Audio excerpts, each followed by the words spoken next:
There was a time when trouble did not come with a phone number. If the road washed out, if the stove went cold, if a child got sick after dark, or something broke in the middle of winter, nobody was waiting on the other end of a screen to fix it. No tracking number, no emergency service nearby, no button that brought help to the driveway. Our grandparents faced problems the hard way, not because they wanted to be heroes, because the family still needed feeding, the animals still needed tending, the fire still needed watching, and morning was coming whether they were ready or not.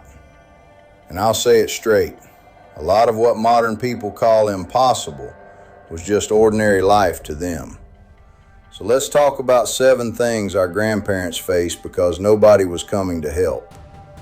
The first one was sickness after dark. Today, if something feels wrong, we reach for a phone, we search symptoms, we call someone, we drive to a clinic.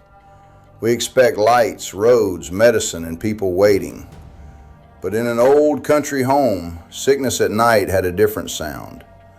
A mother sitting beside a bed with a wet cloth in her hand.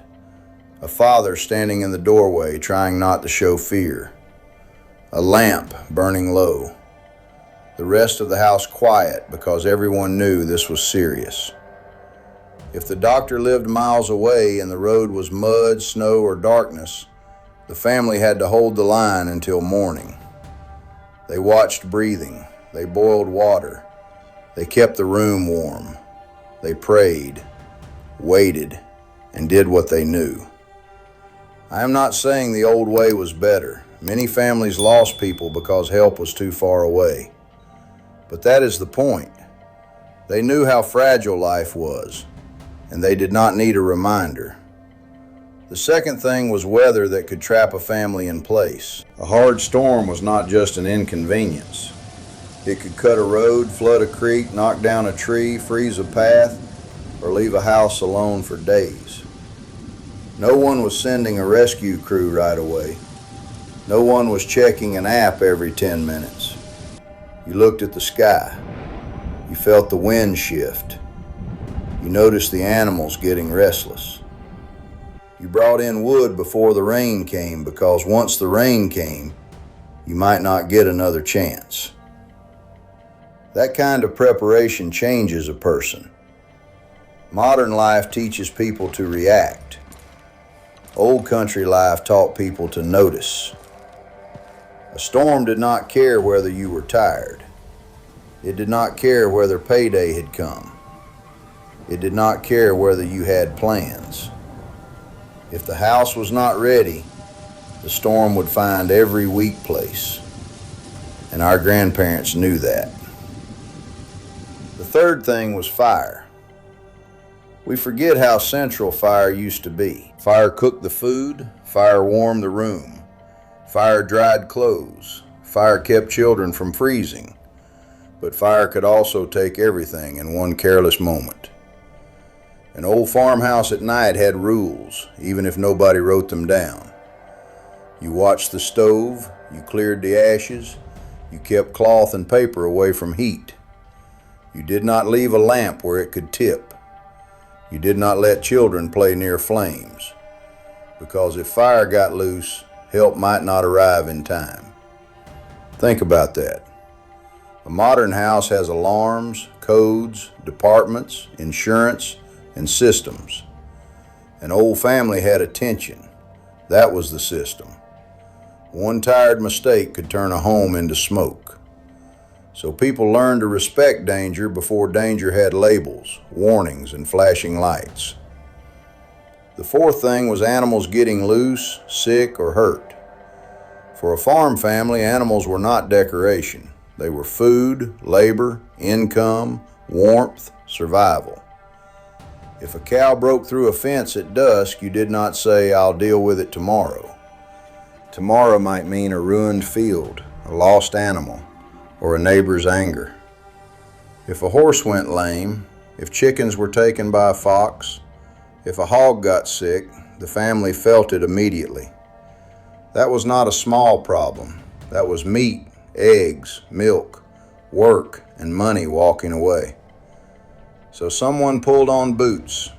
even if it was cold, even if supper was waiting, even if the body was already tired. That is something modern life has trouble understanding. Our grandparents often could not separate home life from responsibility.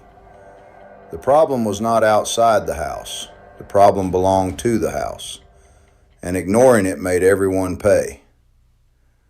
The fifth thing was hunger coming quietly.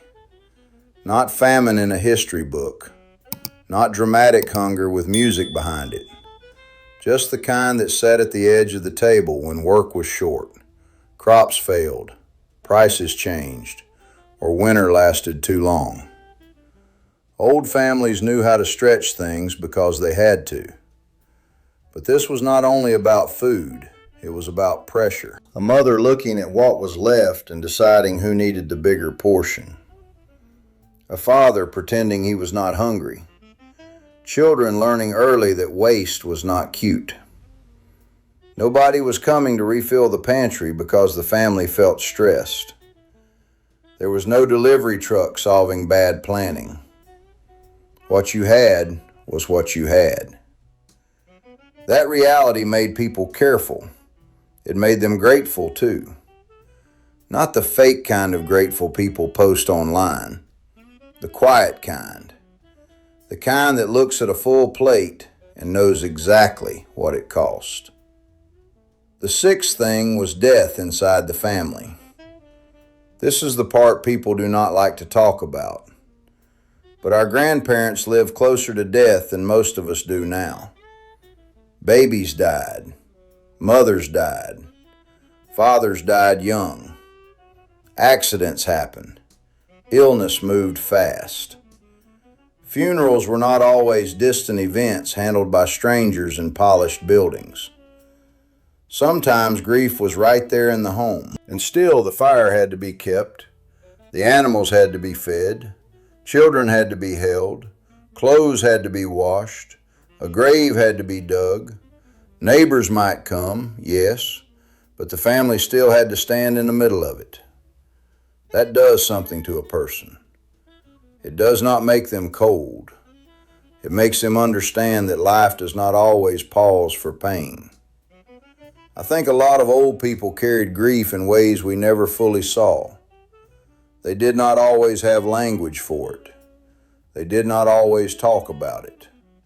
But it was there, folded into their silence, their faith, their work, and the way they kept going. The seventh thing was the simple fact that nobody was managing their life for them. No automatic reminder, no subscription box, no roadside app, no endless customer support, no screen telling them what step came next. They had to remember when to plant, when to bring animals in, when to patch a roof, when to check the cellar, when to sharpen a blade, when to save instead of spend, when to speak, and when to keep quiet. That kind of responsibility is heavy, but it also builds something modern comfort has slowly weakened: judgment. Our grandparents were not perfect. Some were hard.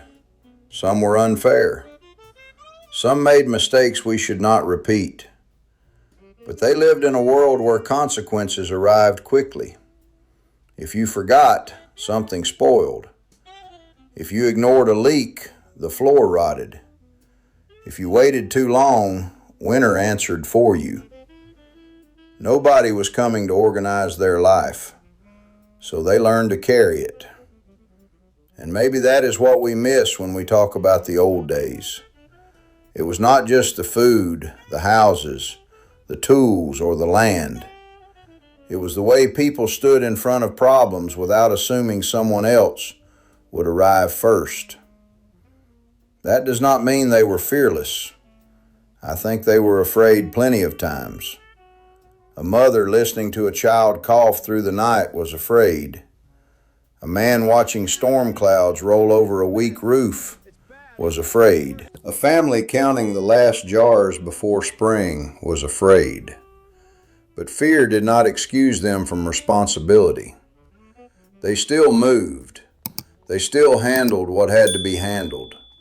They still got through the night. And that is why I keep saying it. Our grandparents were not backward. They were prepared. So I want to ask you something. What did your parents or grandparents have to face that people today might not understand? Tell us in the comments, because some of those stories should not disappear.